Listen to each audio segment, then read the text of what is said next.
তোর বুদ্ধি ভাসি আর কোনোদিনও হবে না।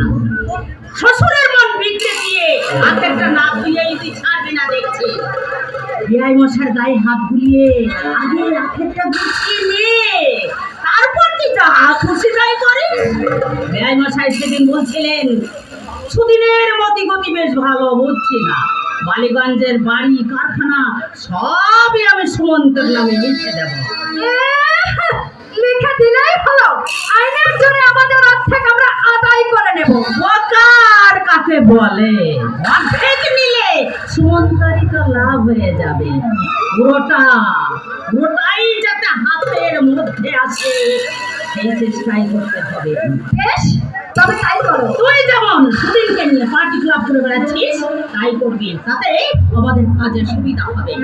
যে সুমন্ত কথায় কথায় আমাদের এত অপমান করে, সেই সুমন্তকে পায়ের তলায় ফেলে যদি পিষতে না পারি তো আমার নাম রঞ্জনাই।